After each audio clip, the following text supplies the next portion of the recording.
Of USD 290 School Board. All members seem to be present here. Let's begin the meeting with the Pledge of Allegiance. Flag's right here in the corner. I pledge Allegiance to the flag of the United States of America and to the republic for which it stands, one nation, under God, indivisible, with liberty and justice for all. You may be seated. Is there a motion to approve the agenda as presented to us? So moved. Second. Brian and Linda want us to approve this agenda. All those in favor, raise your right hand. That is passed. Six. Is there anybody opposed? Okay, 7. Oh, you are opposed. Are you opposed? Opposed. Okay, 6-1. Thank you. Consent agenda. Oh, Is there a discussion, questions? I make Motion. a motion we approve the consent agenda as presented. Second. It's been moved by Susan, seconded by David. Do we approve the consent agenda? Questions? Discussion? If not, all those in favor raise your right hand. Opposed, same sign. 6-1. Nobody signed up for comments from the public, I don't believe. Okay. I think that leads us to Dr. Cobbs and the Cyclone Connect. Are both of our principals. And Ms. Lori Howard. Oh, wow. And Ms. Lori Howard. Whoa. The whole crew. We plan to continue wowing you and wowing you tonight. Yeah. All three of us will be speaking a little bit about how one-to-one has gotten off to a start this year at Ottawa High School. I'm not sure how many of you read our school newspaper, but there was recently an article titled "New Computers Burden to Students." And as you can imagine, when I saw that title, my heart just kind of sank. I thought, oh my gosh, I have to read this right now. So I stopped what I was doing, I sat down at my desk, and I read the article. Some of the comments about what the burdens were is that the social media sites were blocked. We can't download videos anymore. Music sites are blocked. Now I'm responsible for this device. And if we think about the cost of our device, it's about equivalent to what some of the TI calculators cost for advanced math classes. So I continue to read. And what I started to see were other things being said like, well, it does help me be more organized, and I'm keeping up to date with my classes better because in the Google platform, all the students have a folder for each class, and the teachers can autofill those folders for the students. So I'm missing an assignment, I go to the folder, I find the missing assignment, and there it is. And I'm also hearing that there's fewer books, and these are all things mentioned in that article.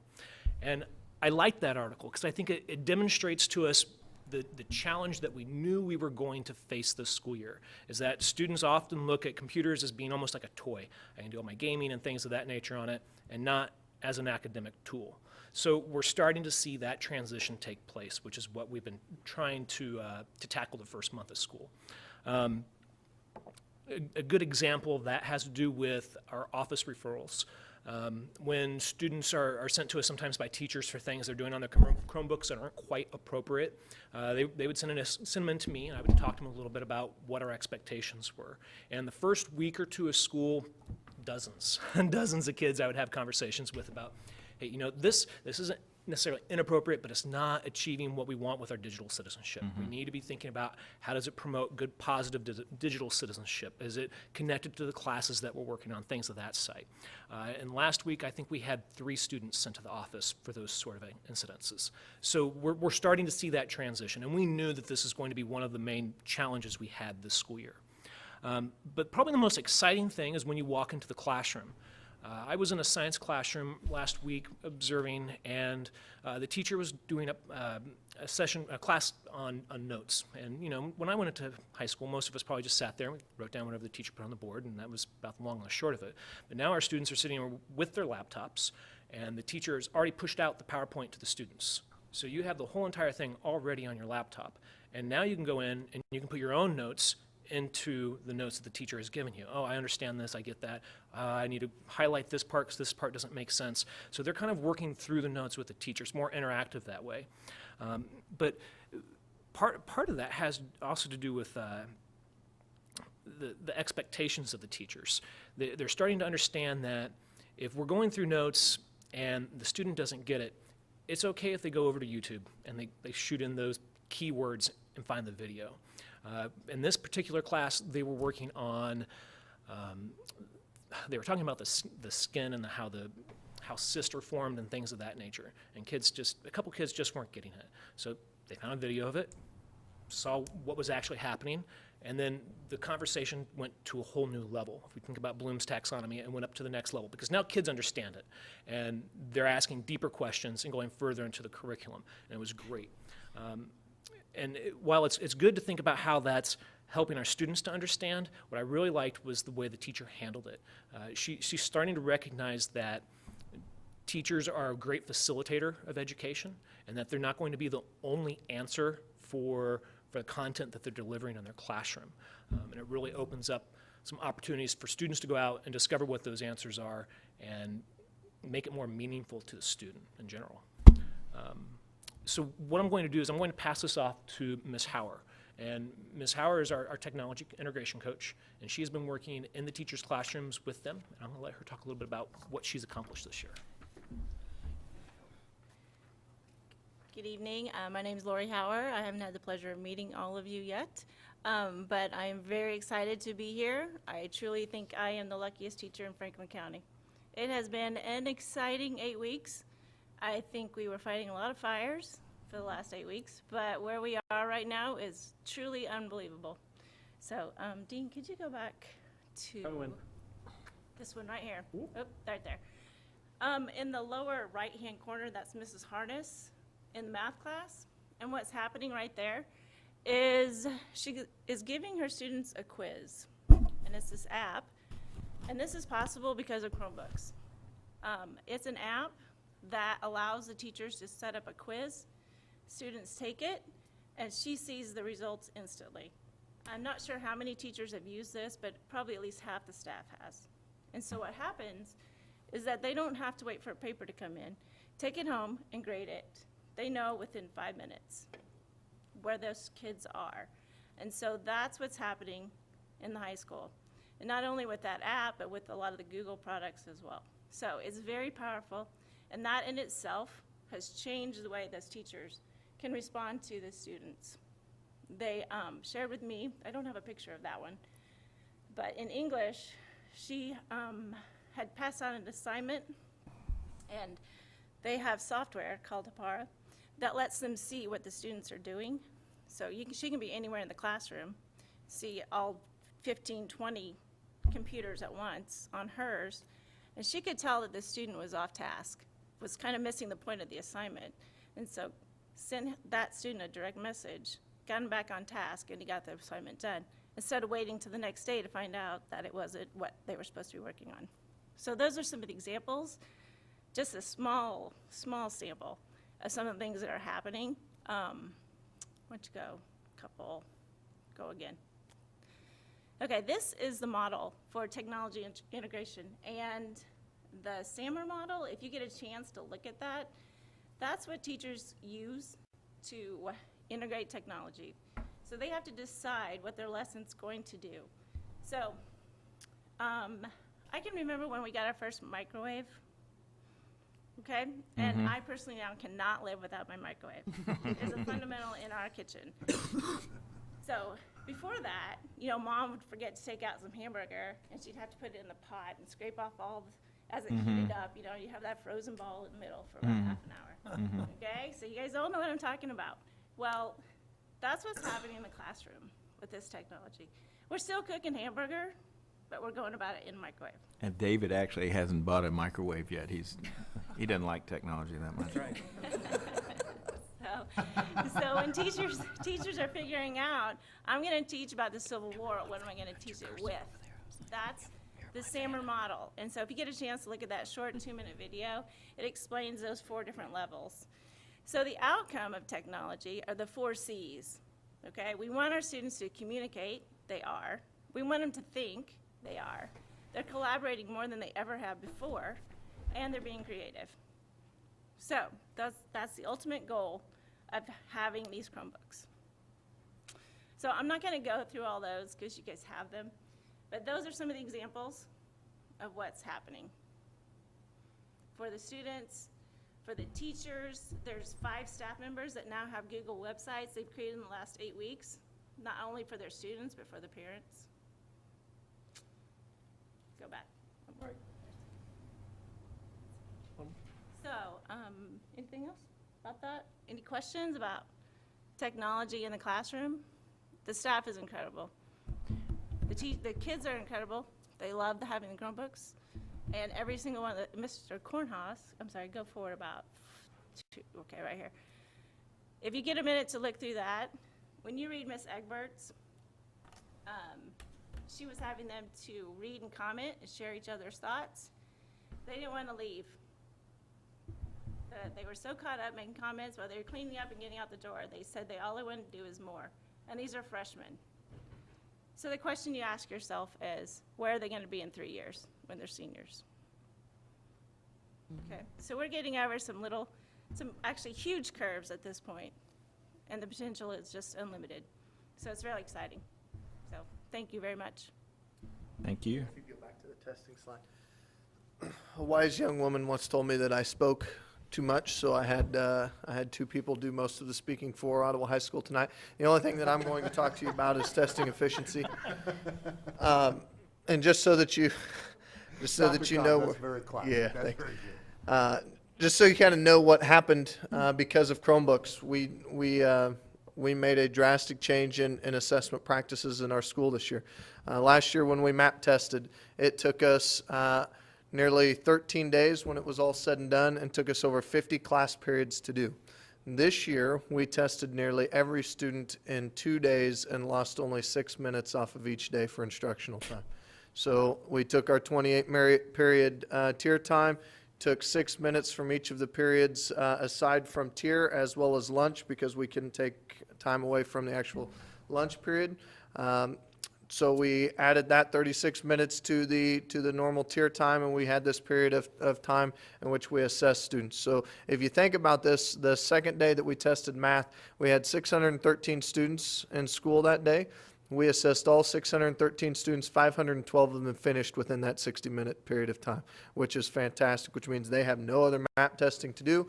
We finished the vast majority of all of our students in 2 days. And the beauty of it is that the assessment scores tracking last year's seniors to this year's sophomores, so the exact same kids, assessment scores are almost exactly the same, which means that we lost no test validity based upon how we assessed, which was awesome. We were very pleased and excited about this.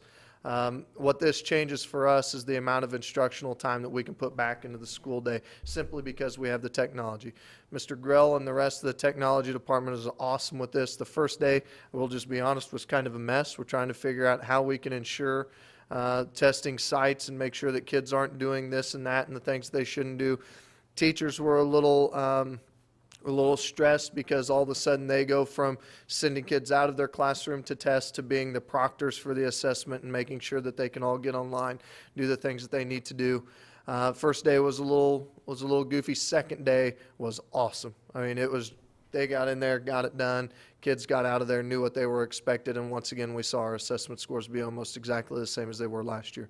So very pleased about this. We just gained a heck of a lot of time back into our classroom setting, and all of this is due to the technology. So the Chromebooks have been a huge piece of what we're doing. I would invite any of you to come to our building, take a walk in. You'll see them on any given day in any given classroom. They're used all the time. Our kids like them, even though there are times that there's some negative feedback. All of the negativity of feedback is coming from not being able to download Pandora and not being able to Facebook. And when it comes to the academic purposes, there's been nothing really but positive comments about what we're doing. Are there still any big chunks of the program that need to be put in, or are there any small chunks that need to be put in? Well, I think that we will continue to do different pieces of the program as we go. And one of the things that Dean can talk about maybe that might be, he'll say it better than I will because I don't quite understand it. But we have a number of programs that we utilize individually. Our CAD program, Adobe software, and all sorts of things that we utilize. The programs that we use for Macs. And we pay a certain licensing fee to house those on each computer.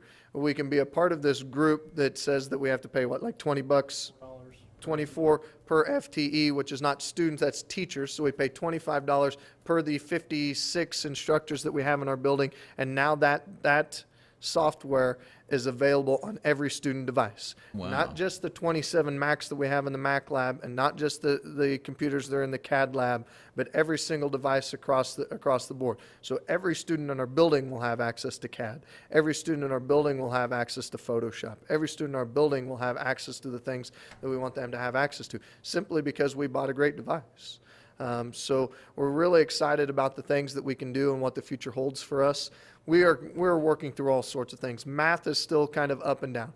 You know, when we finally get to the point where we have a 10-point touch device where kids can actually do their math homework, that's going to be awesome. When we get to the point where we have a management software that actually interacts with what we're doing with Google and can grade assignments and directly download them into, or upload them, whichever it is, into the grade book, and teachers no longer have to take stacks of papers home, we're going to be better off. We have a program called Turn It In that now grades every single paper grammatically, regardless of what class you're in. So all of our non-ELA teachers that have always wanted to grade for grammatics and haven't really had the know-how to do so, they just upload to turnitin.com. It grades it automatically for them, tells them where all the errors are, they can send it back, and it's done. It also tells you if somebody's plagiarized, how much is coming on their own, so on and so on. What we have access to now and what we're doing in our classrooms is so much better than it was before, and we're 8 weeks into it. So, you know, when Lori says, where will we be in 3 years, really the sky is the limit. Have you had experience yet, or have you had needed support from Chromebook?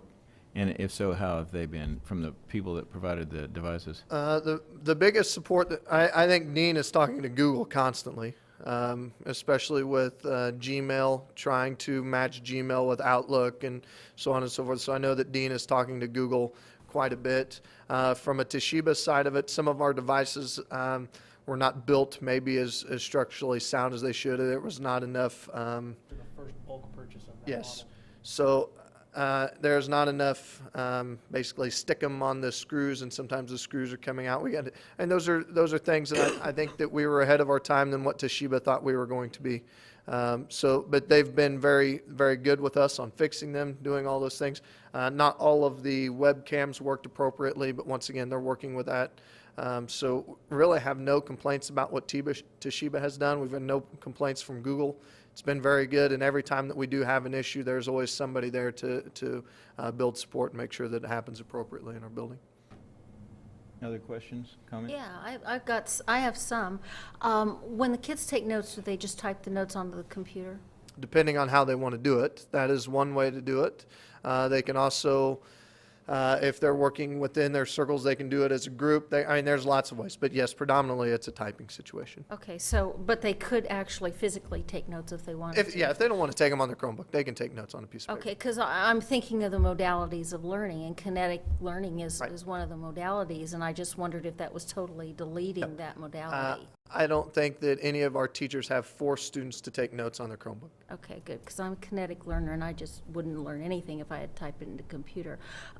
In the middle school, they spend a whole lot of time learning to take these specific notes. Corel, is that the name? Cornell notes, Cornell. and we do the so same how thing at does high that how does that transfer over to these, or does it? It does. First of all, we have a Cornell document that is a PDF that we can push out to all of our students. All of our Avid students have access to it. Okay. And because we have PDF Escape, then they can go in and they can write directly on top of the PDF. So if they're taking Cornell notes, they can do the same thing on their Chromebooks. If they want to write it out, they can write it out. Okay. Can you print from a Chromebook? Yes, you can. Okay. We do not typically allow them to print in our building because there's really no need for it. In the first month, we were down 20,000 copies than where we were at last year. So we've had super success. There's really been no need. We can share everything through the Google Drive. If teachers need to print it out, then they can print it out on their own. We ask them to make sure that there's a need to print it out. One of the things that we know with our old devices, some of our ELA teachers predominantly have asked for us to find a way to ease the difficulty in grading stacks of papers and not having to go in and insert. Right now, if you were to go in, you can insert your comments into the sheet, but you have to write it down and type it and all sorts of things. So Mr. Grill, once again, who's been fantastic, we certainly wouldn't be where we're at without him, has found out a way to utilize the old tablets that we have, because they do have 10-point touch, we can change the operating system on them from Windows 8 to a Chrome system. So now we can hand those back to staff, and now we have 10-point touch for them to grade. So anything that gets turned in through the Google Drive, they can simply pull up, write all over it, send it back through the Google Drive without ever printing a piece of paper. Okay, good. What about internet service? If kids take these home and they have either poor internet service or none at all, does that affect anything? Predominantly, Their they can work offline. That's one great thing about the Chromebook. If they know how to turn it offline, which we've taught all of them multiple times how to do, then anything that they have in their drive, anything that they've saved to their drive, videos, whatever it happens to be, is available offline. You do not need the internet to make it work. The only difference is that in order to really see it show up, if they're connected to anybody else, they have to wait until they get back to school, get back on, and then it'll sync up automatically. But they do have access to everything in their Google Drive working offline. Okay. I read an article in Time Magazine, just this last week. They had an article about this one-on-one. It was out in California. And somebody said something about, the screen time. All the physicians are saying the kids should limit their screen time. I was just wondering from a health standpoint, I mean, if this is I would this just say a that I think concern or not? physicians of the same area said the same thing about TV. Yeah. And we spend an inordinate amount of time in TV, and I don't know that it's hindered the physical health of anybody. I think it's made people lazy and they don't work out near as often. But I don't think that the screens that we see on our computers are that much different than the screens that you see on new TVs. So we haven't seen any of that. We hear kids talk about they get tired of looking at the screens because they're smaller. But for the most part, they're not looking at their screens a great deal. It's always a back and forth. It's not a 7 hours of staring at your computer screen. It's 30 minutes here at the most. 5 minutes here, go back to the teacher, come back, put your Chromebook away. We're going to come back to it later. It's very rarely that you see them sitting in front of their Chromebook for the entire 51-minute period of time in every class. Are there any issues with kids with learning disabilities that find it difficult to read from a screen that have to have printed materials? Yes, and we take care of those. Depending on what the IEP is, we have at least one student in our building that is not allowed to look at a computer screen. And so we certainly individualize his program and make sure that he has all of the access that he needs, and our teachers work with all of those students appropriately. We certainly don't want to create issues, but we know that those students are very few and far between. Most of them enjoy having the computers, want to have the computers, and work well with them. Have you lost any substitutes because they're not going to come? I haven't seen. I'll just be honest with you. I haven't seen any of our subs not enjoy this program. I think there are some questions about it, like, oh my God, what do I do if a kid's not doing this? And so they ask us what they should be doing. But we have the same group of substitutes that we had last year, and most of them enjoy coming to our building. So I haven't had any of them say anything to me about not liking the computer. Thank you. You answered all my questions. Did you have anything else?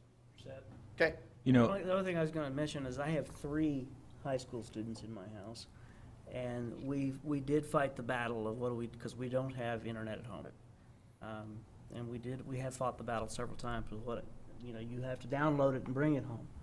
And I frequently get, Dad, can I borrow your work internet so I can get this assignment I forgot to pick up? But that's par for the course. But for the most part, once they figured out how to do that, it's been fairly successful. There is a great deal of responsibility in doing this, and there's a responsibility on all sides on how you work with the Chromebook, how you manage your time with it, what you do in class.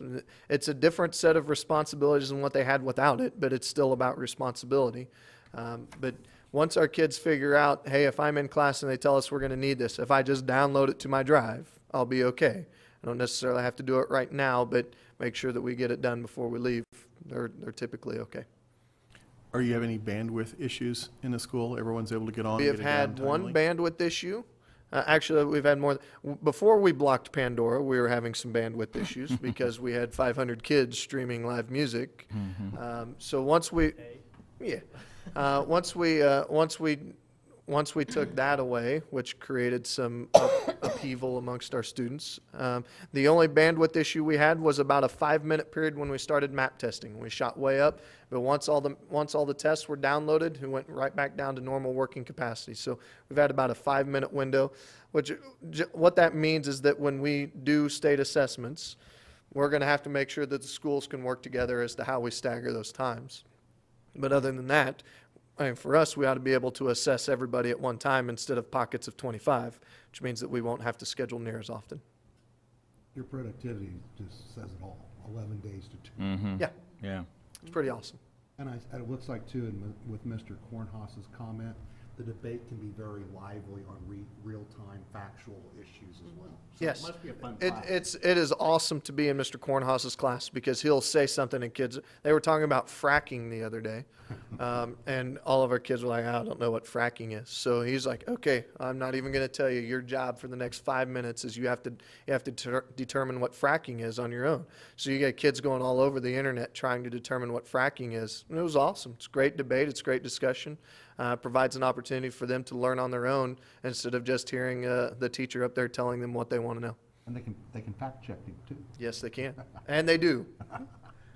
Well, it's good. Mr. Kornhaus has a fun class, and Yeah. I think everybody likes it. It is awesome. Really cool. Any other questions? I just want to disagree with you on one point. My generation, 50-some-year-old people were the ones that initially had TV, and based on what we see in Congress and Washington nowadays, I'd say it made a whole bunch of people stupid. So I'm throwing that out there. Yeah. We went from the greatest generation to this. What in the heck happened there? Thank you so much. It was very, Tomorrow in the paper, Bill says, TV caused it all. well, I'm one of the prime examples. Yeah, I just hope nobody comes and asks us for money for anything right now. Let's see, next is technology needs. Dean Grill? We'll talk about the Chromebooks later. I guess I can cover it now real quick, but just based on what they have told you, we ordered 750 Chromebooks to start this initiative. Within a little over a week, we were out of Chromebooks. Our paras had a necessary use for these Chromebooks. We ordered 30 more and gave those to our paras. We'd like to have a stockpile of spare Chromebooks for several reasons. The main one being that these cameras that are going out, Toshiba wants to RMA them, but we can't RMA in bulk because we have nothing to give the students. Okay, we've also what's been- RMA? What's that? What's RMA? Return Material Authorization, Okay, warranty thanks. repair. I hate acronyms. Sorry, there's a lot of them. I know. Education's full of it. To get these RMA'd, though, we'd have to send them off in bulk, and they get sent back with the new ones. We've been told it'd be wise to have 20% stockpile of Chromebooks for day-to-day problems, day loaners, issues, what have you. We'd like to purchase 70 more. We just got 30. 70 more would put us a little over 10% stockpile, and I think that'd be sufficient for our needs. We have not had major problems at all. Screens come in and out. Tori has been able to replace screens in about 5 minutes, broken screens, and we've had quite a few of those. But that stockpile would help out tremendously. Are there any questions on that? That's an action item later in the agenda. We'll cover it again. The other issue is spyglass. We were approached by 2 companies with the same intent, and Dennis, you guys may have done this too. It's a telecom audit. What they do is they take a few months of your bills, you give them a letter of agency, they can access your accounts, they look through your entire Verizon Wireless, AT&T deals, internet, what have you, and they look at your taxes and tariffs, see what you're paying for every service, and see where they can recoup you some money.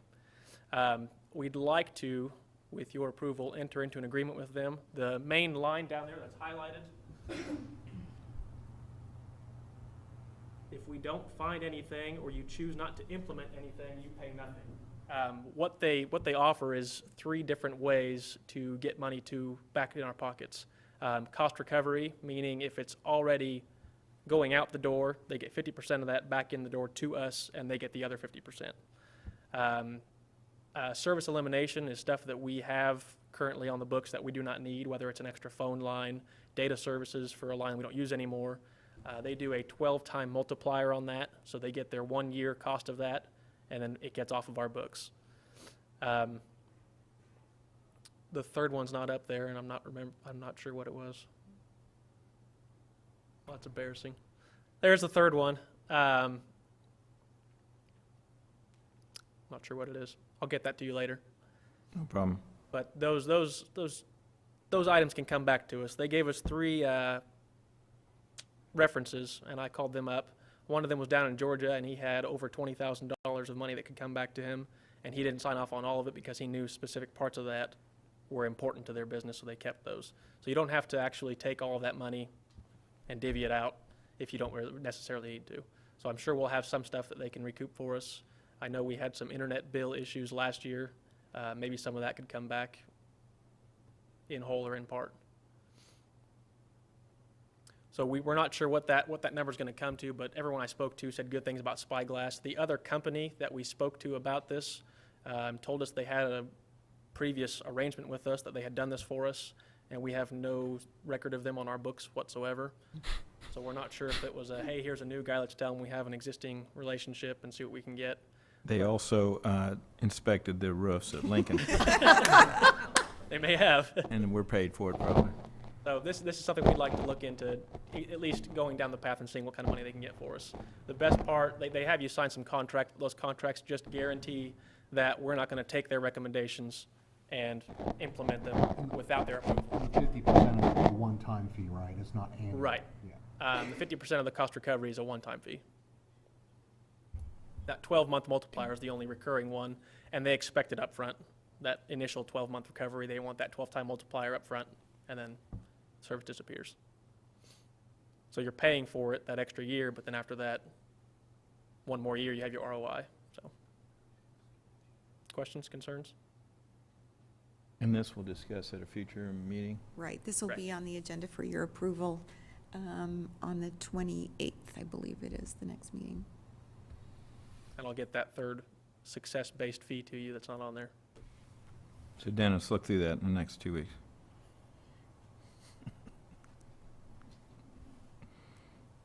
All right. Any other questions for Dean? Did you want to talk about Bright Links? Bright Links. The smart boards in our district, the last one we purchased was probably 4 to 5 years ago, if not longer. We have one smart board in our stockpile now left, and we have several issues plaguing us with our smart boards. There is a new technology out there called Bright Links. They're from Epson. Epson is one of the leaders in digital displays, crisp clarity, that kind of sort of thing. They have the new device is called a Bright Link. It allows up to 5 students to touch at one time. So 5 students can interact with this whiteboard and the projector all at once. It can be used without a computer. It can be used with a computer. The newest model can be used with the Chromebooks as well. What's that? Well, it's that screen. No, it's actually on a screen. But you can use your Chromebook and just. Yes, you can use your Chromebook to interact with it. Not the ones we have now because they're not touchscreen, but if we got something for the teachers at a later date. What's that? Tablets can. The tablets can, the old tablets can. We can also do multiple students, up to 40 students can connect to it at once, and then the teacher can throw them up on the screen, their device, so we can display their Chromebook on the screen. The big benefit of them is the projector bulbs. In the past, projector bulbs cost us about $200 to $300 sometimes. These bulbs cost $79, and they last for 5,000 hours. So you get a lot of money back there. We had some numbers on paper, and I don't have them with me tonight. We'll have them before we make a decision. But the total install cost of a Bright Link projector with cabling and everything was very comparable, almost cheaper if you account labor for the typical smart board that we put in. And that smart board requires a computer. It requires that cabling, whereas the Epson Bright Links can be wireless. The Bright Links can also be a full mobile solution where you roll it into a room. Over at some of our schools, the teachers are having issues with recalibrating the smart boards. Every day, multiple times a day, when the heating and air kicks on, it can force it into recalibration. Magnetic boards behind it have been an issue. These Bright Links don't have any of these issues. When you first set it up, there is a one-time calibration, and the gentleman that showed us this device, he pointed it at the wall, calibrated it, wrote on the screen, then he skewed the projector 45 degrees, and then wrote on the screen with 100% accuracy again. So it's very impressive, the quality of these devices and how well they work. We're going to get some numbers and talk about trialing these devices on a small basis actually at least one per each building. We have teachers that would like to try them. The middle school would like to put them in the team rooms so we can get the most use out of them. And we'd like to see teachers that will adopt the technology and tell other teachers, come look at this, come see how cool this is, and really adopt it as a school. So you're looking at it as a replacement for the smart boards in the elementary schools, probably primarily? Yes. And it would work with the iPads that they have? Yes, it will. Right. iPads, PCs, and Chromebooks. The Chromebook model is the most expensive one, but luckily we'd only need one of those. When we put in those smart boards, we didn't do a good job of helping the teachers learn what they could do with them Right. for a long time. So I And would these Bright Links are, I would say, more full-featured than the smart boards. There's a lot to learn. A good thing for us moving forward also is that the smart boards are software agnostic, meaning that we can run our smart board software. If we have a new teacher to the district, we can use their Promethean software that they're used to. We can use their Mimeo software. Any software that they use with their other districts for this touch-based learning, we can use with the new apps and with the Bright Links. So it's a great tool. Okay. Going from smart to bright. Smart and bright. Thank you. Thank you. Community engagement, what? What up with that? Dr. Stroh? If I can find it.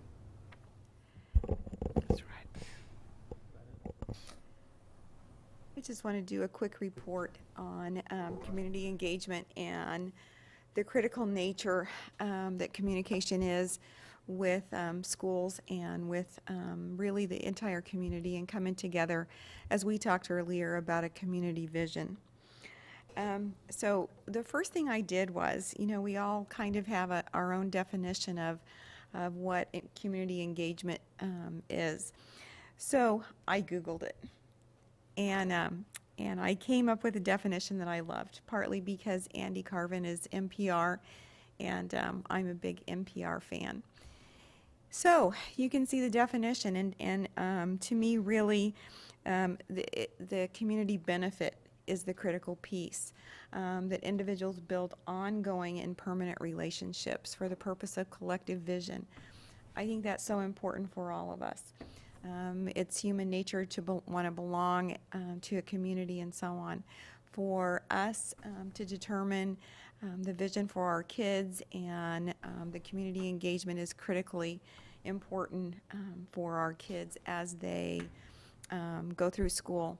They need a lot of support from the community, whether it is in terms of financial support through different organizations, or our own ability to be able to pay great teachers, to provide great spaces and those kinds of things. But it's really all about communicating the vision and connecting to that vision with others in the community. So what's the purpose of this engagement? It's to communicate our vision and our overall vision.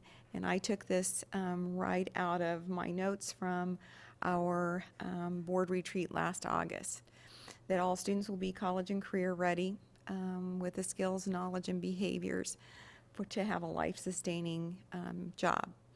So that's really what we want for our kids.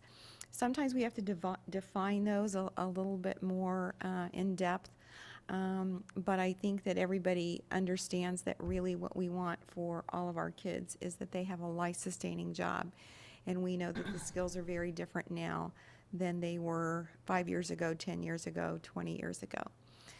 Then I think another part of that, listening to understand rather than listening to respond. If you've ever talked to a 5-year-old, they don't listen to understand, they listen to respond. So if you're ever talking to somebody and you can just see them waiting to jump in, they're listening to respond. But part of the communication and the engagement is actually listening. And for me, I think that's a really critical part of community engagement is being able to listen. A great example of that is last Tuesday at our DLR facilities meeting. I was kind of sitting off on a table trying to be quiet, and that was quite a challenge all by itself. But several community members were talking about there was a difference between 21st century skills and being college and career ready. And my brain that wanted to respond wanted to say, no, they really mean the same thing. But because I was so far away and I was trying to have really nice manners, I didn't. I just listened to understand. And what I learned was remarkable, that people have a different definition completely about what 21st century skills means. And to a lot of people, 21st century skills is the problem-solving part of being at college and career ready. And to me, that it's all the same thing.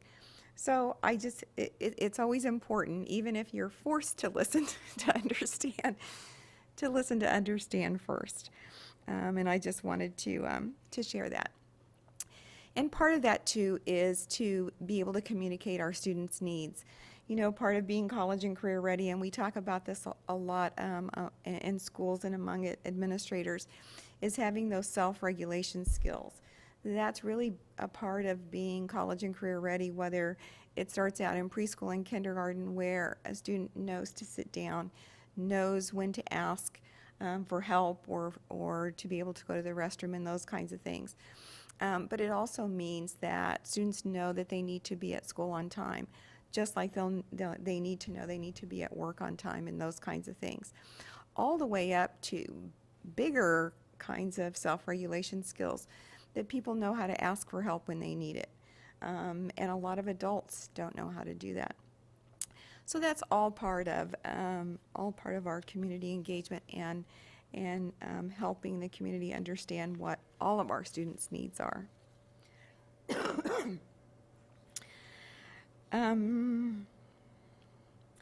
So here are some things that we work really hard on to make sure we have that engagement. And many of these things, I'm not going to go through the whole list, but these are just things that I could think of very quickly. This is certainly not an all-inclusive list. But you can see many of those things, many of you are involved in as well. So I would just encourage all of you as board members and certainly our team of administrators and teachers and parents to be part of this conversation, the ongoing conversation about what is our vision for our school district, for our community, and for our students. And whether it's in one of these particular venues or something that maybe I haven't listed, I think it's critically important that we're all part of those and engaged. Another part of being engaged is to have places where people can find information. And at the moment, we have Facebook, we have our web page, and each school also has a web page, and then Twitter. You'll find lots of information on our web page. I was told during the process of selecting an architect, I was surprised how many people told me that they had gone onto our website and looked at those presentations. So we're going to continue to use that as a way to get information to our community and to gather information from our community. Facebook is also a great way to do that. If people haven't clicked like on our Facebook page, we encourage them to do that. We put out lots of great pictures and information. We aren't the Topekas of the world that have their very own one person dedicated to that. Mm-hmm. So sometimes it's a principal or me running around taking pictures and forgetting to get them off to Facebook, but we certainly try, and we want to have those kinds of things out there. What questions do you have with regards to community engagement? Questions, comments?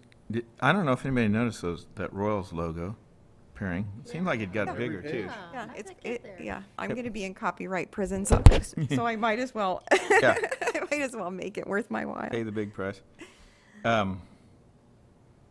Community benefit organization. That's the term he used, Andy Carvin. I think that's kind of interesting that you would classify, or class school board as, or any organization as a community benefit organization, which of course it is. It is, But we don't often think of it that way. We tend to think of it more narrowly defined. So I like that, I don't know, that repurposing of our group or whatever. And I do want you to know that I and Rush Limbaugh and all those who grew up with TVs when we were kids listened to Respond. I just wanted you to know that. Any other questions, comments for Dr. Stroh? Well, thank you. Okay, and then the final part of this, I just wanted to, we had talked a lot about expectations in the last year and in terms of personnel. And so I just defined some of our most important points as far as what our expectations are for all of our personnel, from me to our part-time people, everybody. These are our expectations. Excellence, first and foremost. We're not expecting perfection, but we want everybody to come every day expecting to do excellent work, the most excellent work that they can possibly do. The second thing is to always put students first.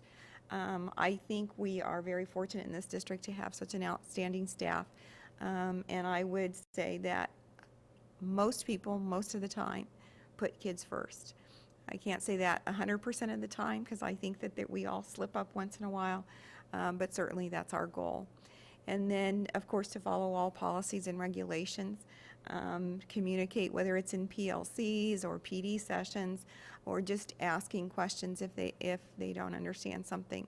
And then being professional, treating each other with respect, doing the job that we were given to do, and doing it well. So those are our primary expectations for personnel. Questions that you might have about expectations? All right, thank you. Thank you.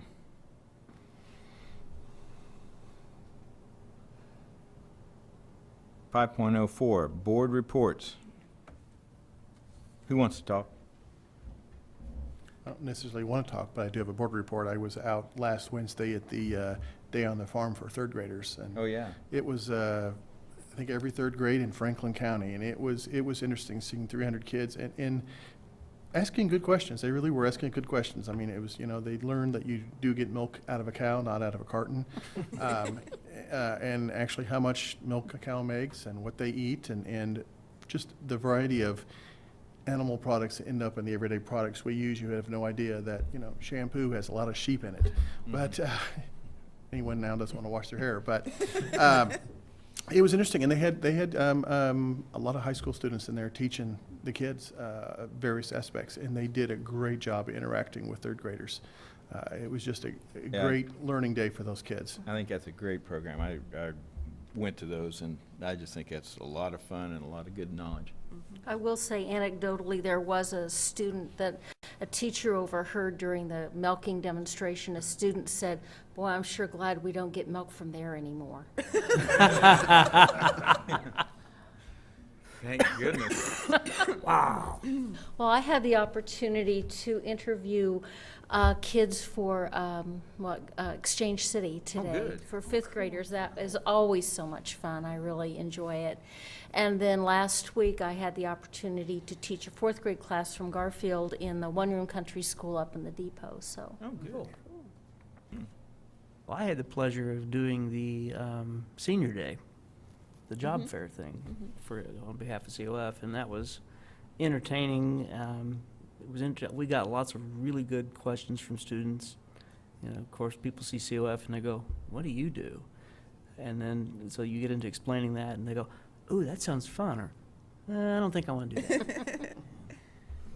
Yeah. I had a lot of the same responses because I was over at the Tech Trade Center at the Don Woodward Center. And nobody seems to want to be a plumber. I don't understand. It's a great job. It's a good way to make a living. It is. Nobody wants to get dirty anymore. Work hard. I can believe that. Especially those folks that grew up watching TV. Anybody want to say anything about the DLR meeting? or add anything about that? I didn't get to stay for the entire thing. I had to leave for another meeting at about 1, and it went till about 1:30. But what I saw from the experience of, it looks like DLR is going to be spending a lot of time trying to extract information out of people in the community to find out what the community really wants, and I think that's a process that we absolutely need to follow. It'll be interesting to see where it leads. Great. All righty. Policies, contracts, bids. I guess the teachers met, voted. Passed. Good darn deal. Move to approve the negotiated agreement? Second. It's been moved and seconded to approve the 2014-15 negotiated agreement. You all got a draft of that. Any questions? I have a question that says the, entered into as of the 28th day of October. Would it not be today? 20th would be the first payday. Mm-hmm. That would handle retroactive. This is on, I don't know, page 6. Yeah, I noticed that this afternoon when Melissa and I were looking at it. And it's I believe that it's That the right same there. date as last year. Dr. Kraus, do you have any idea why? Anything about that? It's the same date as last year, and I looked at the board minutes, and it was approved on October 18th. So, I don't know. You can have a motion that, or amend the motion to change that to October 20th, if it matters to you. I was just curious why it says the 28th if we're approving it Yeah, today. I don't know. We just noticed it. Time like- to Why wouldn't it be the day today that it was ratified by both parties? it has. Because that's what's on the front of the Yeah. contract. Well, the ratification date and the implementation date are not necessarily the same. That's true, that's true. Well, This is today's the not. 13th, not the 20th, right? Yeah. That's a good Not point. to I think split it'd be better hairs. to leave it as it is. Yeah, we can. I don't know. I guess All right. it's because we've Call always done question. it that way. Talk about it It's next been year. moved and seconded to approve the negotiated agreement as presented. All those in favor, raise your right hand. Opposed, same sign, passes 7-0. We have proposed salary increases for classified personnel, directors, and administration. Again, you've been presented that information.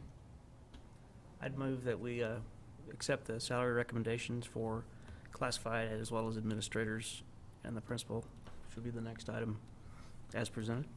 Okay. Second. Since it's broken out, we're gonna have to do them separately. Yeah, yeah. Yeah. So we'll vote on them separately, and I'm taking David's motion to approve what we see in 6.02. Yep.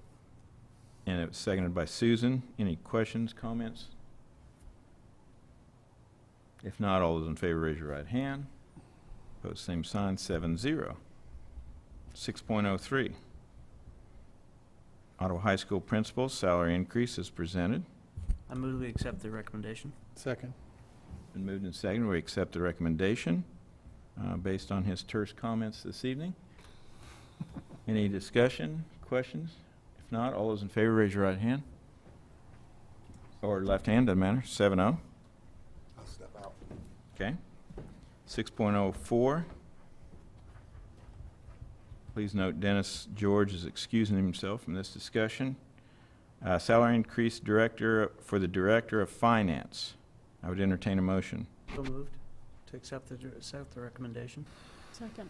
It's been moved by David, seconded by Susan, that we accept the salary increase for the Director of Finance as presented. All those in favor, raise your right hand. Passes 6-0. You can come back now, Dennis. I went to the restroom. Yeah. Or he's watching TV. He may miss the next one. And now we have something totally different. Presentation or a request to allow purchase of Chromebooks, management consoles, cases. Questions, comments about that, or perhaps a motion? What line item will this come from? Technology, I believe, isn't that right? We'll spend Board Dean's money. salaries. Board salaries. And you can, See, we could take it out of capital outlay, or we can take it out of technology. We can, we'll likely take it out of technology. we do have the, And I looked at that, I thought the total was 18,865, but it's actually 18,865, so yeah, it's about 20, 21, 22. 21. Mr. Grell, can you explain to me what the management console is? The management console, Google Apps is completely free. It's a free service. The management console is a price we pay, a license per device. Every device has to have this license to be controlled from a central location. That allows us to push out the updates, allows us to lock down the browsers, allows us to have a granular control over each device. So it's a software piece, a licensing software piece. There's actually no software involved. It's just allowing their Chromebook to talk back to a central server. It's already built into the Chromebooks whether we pay for it or not, but we can't use the central server unless we have that license that we're paying for a slip of paper. Okay. But it's a very important slip of paper. Previously, Toshiba didn't sell those, but now they do, and they sell them at a discount from the price we pay directly for Google because they deal in bulk and reseller agreement. So, and it's also interesting to note that this may come up in a future meeting. Every Google Chrome Management Console license is a perpetual license per device. So when we buy 70 licenses, if 50 of those get broken and thrown away, we need 50 more licenses. So those are So they're it's- paired. Corporate for the site, it's a corporate per device. Right, Per device. right. We also get for every, and don't quote me on this, for every 100, we get 10 buffer licenses, just to make sure we're compliant. And it's not, we're not paying for those. That's an included 10 buffer licenses for every 100 you purchase. Because it is also, it's actually currently a bug with Google, in my opinion. If you power wash a device, which is basically a reformat for a Windows computer, if you power wash a device, it wipes that license clean and reuses a new license. So it's ridiculous. They don't let you reload it? They don't let you reuse the same license. That's a bug. And we had 2 Toshiba Chromebooks go off for RMA that came back, and instead of giving us the same units, they gave us brand new units. So we called Toshiba back and said, we want our licenses because we didn't ask for that. So Yeah, something to be aware of in case it comes up, but yes. okay. And for those of us in the TV generation, power washing is not with a hose. And it would be very detrimental to the Chromebook. Yeah. I make a motion that we approve the purchase of the Chromebooks. Second. And management console in cases, Yes, the $2,000 piece of paper. okay. Been moved and seconded to Well, there you go. make the technology purchases as presented. Any discussion, questions? All right, if not, all those in favor, raise your right hand. Motion passes 7-0. Thank you. I don't think we need any executive sessions tonight. do you need an executive session for superintendent's evaluation? We do not because still waiting for a couple of those. Okay. So, no, we don't need any executive sessions. And boy, do they have some things to say. Good, I have a little while to clean up my act. You, yeah, Yeah, no. another 2 weeks. Rebuttal. Can I make a motion to approve the personnel report as mailed out? Yes, that would be totally in order. 9.01, is there a second to that I motion? would like to second that. All those in favor, raise your right hand. That passes 7-0. Announcements. Boys soccer team is undefeated. That's pretty awesome. That is amazing. Yeah. KU Honors Program is in Garnett on the 15th this year, and we have a concert, high school concert at OMA on Tuesday at 7 o'clock. And this week we're doing Exchange City, and I'm doing Wednesday at Lincoln. Garfield and Eugene Field are doing today and tomorrow, is that right? Today, just today. Okay, and then Wednesday is Lincoln. So it's pretty exciting stuff. That's fine. That's the Who all can the pull up, who can tell me when the joint city-county, Wednesday. This coming Wednesday. this 2 Wednesday? days. Okay, I 2 thought, days. I thought it was going to interfere with our architects meeting, but it will not. No. This Wednesday here, okay. Yeah. Any other announcements anybody wants to bring up? If not, I'd entertain a motion for adjournment. So moved. Been moved and seconded that we adjourn. All those in favor, start walking out the door.